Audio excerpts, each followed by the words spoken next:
Alright, hopefully I didn't screw anything up here.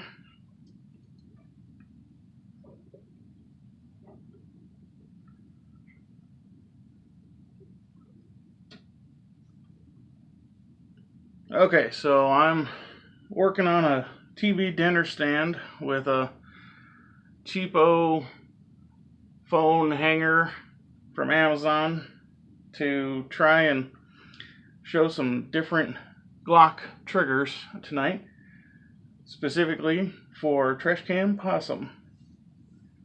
So first we have just a stock Glock G40 Gen4 in 10mm standard trigger. This is actually, all of these are safe, by the way, just so you're aware. This is, I don't know how well you'll be able to see it, but that is the smoothed trigger shoe. But when you push the dingus down, it doesn't go all the way down, so it pushes that little pressure point right into your finger pad. So the whole time you're squeezing that trigger or pulling that trigger or pushing that trigger, or however you refer to it, all of that weight isn't spread across that nice smooth trigger shoe. It's all right on the edge of the dingus.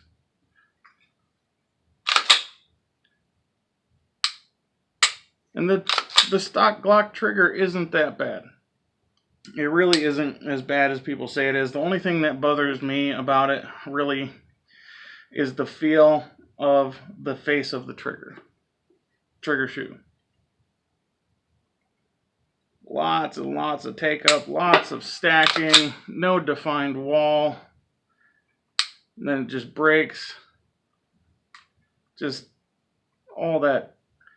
So you got all this take up. You don't really hit a wall here, but as much as it just slows down and starts stacking on you, but it just keeps stacking. It doesn't hit a wall.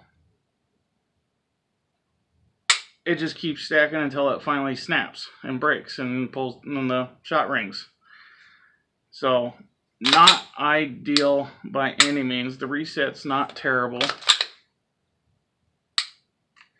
And the problem that you run into with Glock triggers is you don't really correct that much. You just get it slightly different, and the shoe feels different. On this we have a Glock G26 Gen4 in 9mm with a Streamlight TLR-6 and a Grant Defense GT1-R trigger, and some engraving that I did here. But this is actually a surprisingly good trigger for tactile response. You'll be able to hear the sound of it clicking when it resets and when the trigger breaks, and it is noticeable.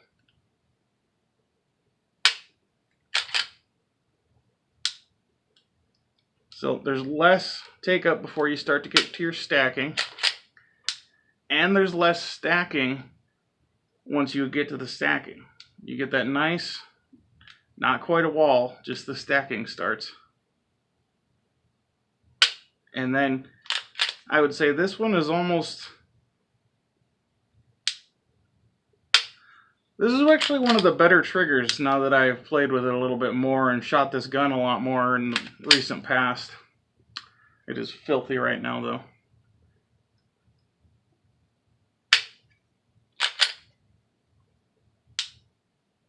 I think one of the reasons that I like this trigger as much as I do is just because of the feedback that you get from that trigger, and that it takes a lot of the slop out of it. Not a bad trigger. Not my go-to really, I guess, but not a bad trigger. These all have Olight PL-2 Valkyries, by the way. They are not the Pro version, they are just different PL-2 Valkyries. This is a Glock G32 Gen4 in 357 SIG. Clear. It has a continuous precision, previously known as Innovative Gunfighter Solutions. It has their enhanced duty trigger in it. This is the Gen 1. This does not have the chamfering on the edges, which I do prefer.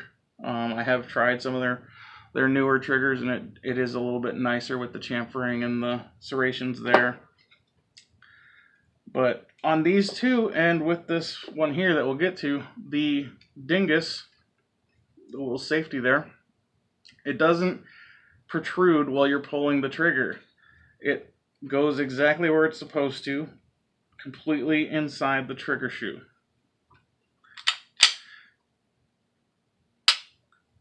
So this is one where you've got a lot this take up and stacking,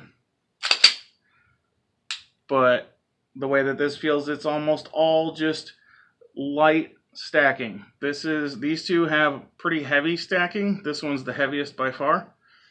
This one just slowly stacks and has a short overall pull to get to the break. Resets just about as long as the others, and you have more stacking when you pull the trigger again.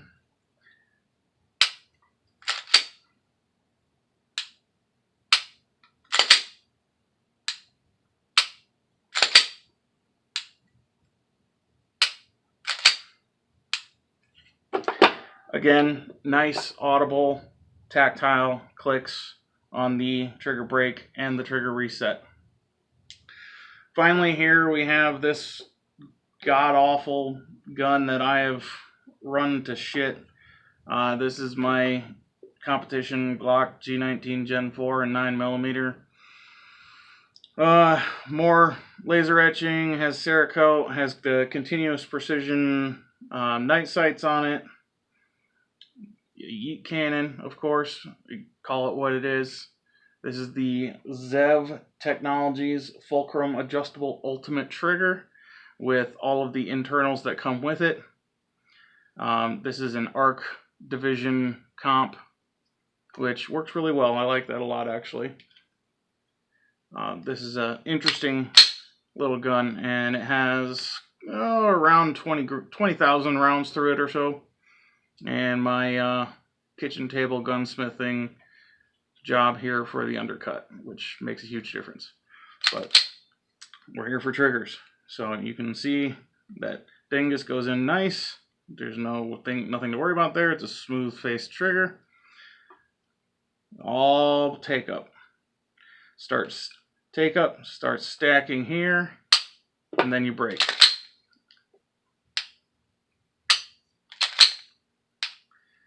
Take up, stacking, break. You don't hit a wall. There's never a wall on any of them. It's almost as if the take up is part of the stacking. It starts stacking immediately. It just doesn't get so heavy until you get to here. And it starts stacking more and more and more. And you don't know until you've shot it a whole bunch exactly where that's gonna go for you.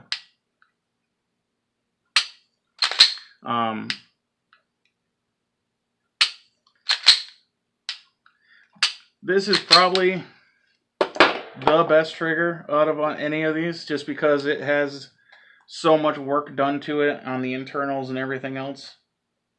And it's much lighter than any of the other ones at around 3 pounds. All the other ones are the stock weights at what, 5.5-ish. But this one's also almost $300, whereas these two are both around $150. And the stock trigger is obviously free. For my money, for what I'm doing with my guns, I will probably move forward with the enhanced duty trigger in all of my Glocks. As I move forward, eventually this will have one of the enhanced duty triggers as well. I don't see the need to spend that kind of money on a ZEV Technologies trigger unless you're really trying to shave seconds off or fractions of a second off in your competition shooting. And at that point, if you're doing that, why don't you step up to a different gun? It's just not really worth it to invest that much into this platform, I don't think. And the only reason that I have this gun with this trigger and with most of the work done to it is because I purchased it that way on a very great deal, a very good deal for this one. All of them work fine. You don't need to change the Glock trigger. You don't. I like to have the night sights. I like to have the upgraded trigger. I like to have lights on my guns, obviously, but it's not something you have to have. It's just convenience. And honestly, if they would fix this trigger so that it didn't jab the pad of your fingers when you pulled it, I might not even need any of these others. But also, this is a Michigan-based company, and I like supporting local companies, so that's one of the reasons I spend money there. They also did the cutting on this slide, I believe. So they do a lot of work locally, and I support that. So that's a big reason for getting this trigger here as well. I've seen people just shave down with a Dremel the little bit of the dingus that's exposed when you're pulling the trigger there. I have mixed feelings about that. That's on you if you want to do something like that, if you're comfortable with it. And then some people worry about carrying any of these. I have carried all of them except for the G40. I carry all three of these. They all have different triggers. This one has completely replaced internals. This gun's ridiculous, and I had carried this for over a year in this exact condition except for the comp and different light on it. But everybody's a little bit different, and I can't speak for you, but I hope that this was able to show you a couple of different things that are options for you and my opinions on them. I might go further in depth into this at some point on my actual YouTube channel, which is T-Bone Danger Skillet. I'll see if I can put a link to that in the description below. I don't think I'll be able to put description links to any of this stuff here, just because of the YouTube rules that I'm not extremely familiar with at the moment. So I'm not going to put any links to the parts in the description, but I will be sure to make a note of what each item is so you can go look it up for yourself. If you have any questions, please let me know in the comments. If you want to see more of this content, go over to T-Bone Danger Skillet on YouTube and check that channel out. I'll be putting stuff over there as much as possible. This is just a demonstration for one person. So if you're not that one person, thanks for watching. I hope to see you on the other channel, and enjoy the rest of your evening.